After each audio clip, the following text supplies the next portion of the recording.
పరిచయం అబ్రహాము శారమ్మ ప్రభువుకు ఎంత మర్యాద చేసి ఆయన ఇంటికి పిలిచి ఏమండి ప్రార్థన సిద్ధపరిచి ఎంత పరిచయం చేశారో అంతగా దేవుడు ఆయన దీవించాడు. హల్లెలూయా.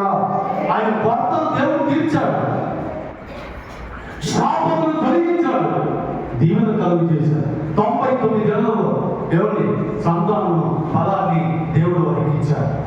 ఆ శాపమంతా తొలగించాడు దేవుడు. ఏమండి ఆయన ఎంతగా దీవించాడంటే అందరూ ఆమె గొడ్రాలు ఆయన 8 పిల్లలు లేరు అంటూ ఉంటే దేవుడు ఏం చేసింది తెలుసా?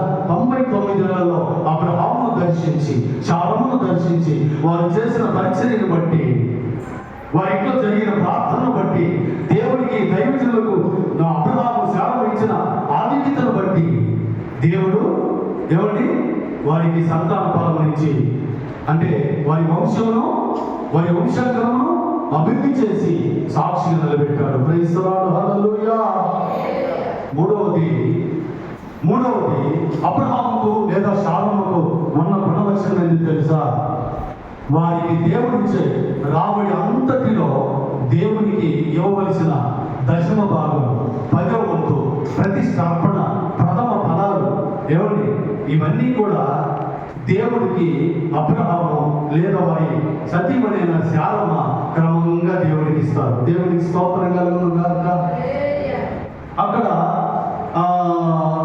అక్కడ వాక్యం చదువుకున్నాం మనం. మళ్ళా చదువుతాం వాక్యం. ఆ 7వ అధ్యాయం 1వ వచనంలో రాజులను సంహారం చేసి తిరిగి వచ్చుచున్న అబ్రహామును కలుసుకొని ఆయనను ఆశీర్వదించను. ఎవరికి? అబ్రహాము. ఎన్నింటలో చెప్పండి, ఎన్నింటలోని ఏమో చెప్తుంది వాక్యము? ఎన్నింటలో పదవించాడట అబ్రహాము దేవునికి.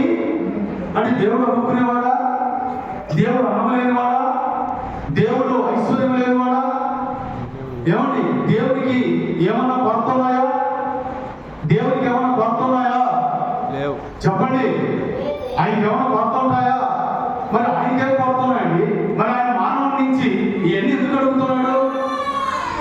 మానవుడి నుంచి ఎన్ని ఎందుకు అడుగుతున్నాడు? ప్రతిష్టార్పణ 10వ వంతు దశమ భాగము ఏమండి ప్రత్యేక కానుక నీ రాబడి అంతని ఎందుకు ఆయన అడుగుతున్నాడు? దేనికి? ఆయన చెబుతున్నాడు ఆయన లేనివాడు కాదండి. ఆయన లేనివాడు కాదు. నువ్వు దరిద్రుడివై దరిద్రురాలువై తిండి తీర్థం లేనివాడివై అన్న వస్త్రం లేనివాడివై అభాగ్యుడివై దరిద్రత బట్టి నశించడం దేవుడికి ఇష్టం లేక నీకు ఇచ్చిన కోరిక నాది, నీ స్వరూపం నాది, నీలో ఉండే ప్రాణం నాది, నువ్వు పీల్చుకునే గాలి నాది, నువ్వు తినే ఆహారం నాది, నువ్వు కట్టుకునే వస్త్రం నాది, నువ్వు ధరించే ప్రతి ఎవడి అవన్నీ కూడా నావి, నువ్వు ఉన్న ఇల్లు స్థలము పొలము నీకు ఇచ్చిన పని నీ దీర్ఘ ఆయుష్ నాది. ఎవరిది? దేవుడు.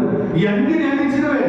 నేను ఇచ్చినవి నువ్వు పొందుతూ భూలోకంలో నా కుమారుడివై నా కుమార్తెవై నా యొక్క సంఘ పెద్దలై నా యొక్క పరిచారకులై నా యొక్క విశ్వాసులై నా బిడ్డలై నా సాక్షిగా మీరు ఉండాలి అంటే మీకు కలిగినదంతా కూడా ఆస్వాదించాలంటే మీకు ఇచ్చిన 10వ వంతులో మీరు 9 వంతులు మీకు మీ బిడ్డలకు మీ కుటుంబానికి మీరు మరి పోషించుకొని వర్తిల్లండి. హల్లెలూయా.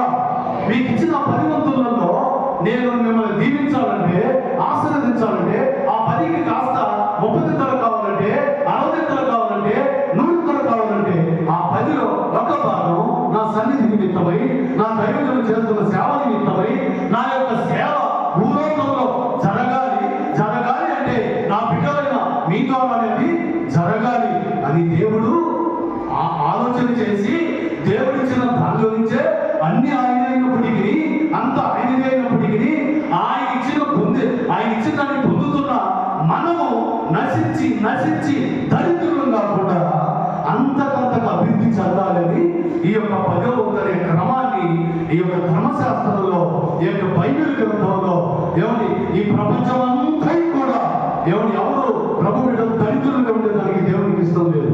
హల్లెలూయా. హల్లెలూయా. వాళ్ళు ఎప్పుడు సమృద్ధిగా ఉండాలని దేవుడు కోరుకుంటారు. ఇవిడి మీకు ఇవ్వబడుతున్నట్టుగా. అందుకనే అబ్రహాములో ఉన్న 3వ గుణలక్షణం ఏంటంటే అన్నిటిలో 10వ వంతును తన దేవునికి చెల్లిస్తూ వచ్చాడు. వచ్చాడు.